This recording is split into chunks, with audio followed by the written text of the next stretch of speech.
Tensions between Cuba and the United States are rooted in history, ideology, and power struggles that stretch back more than a century. After Cuba's 1959 revolution, the island nation shifted toward socialism under Fidel Castro, directly challenging U.S. influence in the Caribbean. This sudden alignment with the Soviet Union during the Cold War transformed Cuba into a strategic flashpoint just miles from American shores.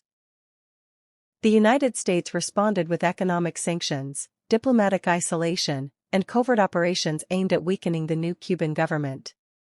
The failed Bay of Pigs invasion in 1961 deepened hostility, while the Cuban Missile Crisis of 1962 brought the world to the brink of nuclear war, cementing Cuba as a symbol of defiance against U.S. dominance. Although open warfare was avoided, mistrust hardened on both sides. For decades, the conflict played out through embargoes, propaganda, intelligence operations, and proxy struggles rather than direct military confrontation. Cuba framed its resistance as a fight for sovereignty and independence, while the U.S. justified its actions as a stand against authoritarianism and regional security threats. Ordinary Cuban citizens bore much of the economic pressure, while Cuban leadership used the standoff to rally nationalist sentiment. In the 21st century, relations have fluctuated between cautious engagement and renewed tension. Diplomatic openings raised hopes for normalization, but unresolved issues, human rights, political freedoms, economic sanctions, and mutual suspicion, continue to shape the relationship. Today, the Cuba-USA conflict stands less as an imminent military clash and more as a long-running geopolitical rivalry, fueled by history, ideology, and the enduring struggle for influence in the region. The main point of conflict between Cuba and the United States is ideological and political control. After the 1959 Cuban Revolution, Cuba adopted a socialist/communist system and aligned with the Soviet Union, directly opposing the capitalist, U.S.-led order in the Western Hemisphere. The United States viewed this as a security threat so close to its borders, while Cuba saw U.S. actions as interference in its sovereignty. This core clash led to U.S. efforts to isolate and pressure Cuba through economic embargoes and sanctions. Cuban resistance framed as a struggle for independence and national sovereignty.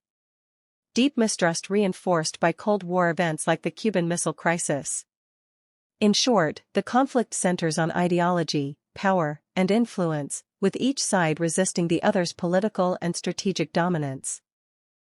Both countries can reduce tension by focusing on practical cooperation, mutual respect, and gradual trust building rather than confrontation. Key steps include: restore consistent diplomatic dialogue by keeping embassies fully functional and maintaining regular high-level talks to prevent misunderstandings. Ease economic restrictions in stages, especially those affecting food, medicine, and humanitarian needs, while encouraging transparent economic reforms in Cuba. Cooperate on shared interests such as disaster response, climate change, migration management, public health, and anti-drug trafficking, where both sides benefit.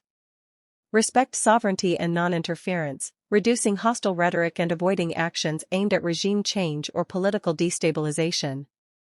Promote people-to-people exchanges through academic, cultural, sports, and family travel to build mutual understanding beyond governments.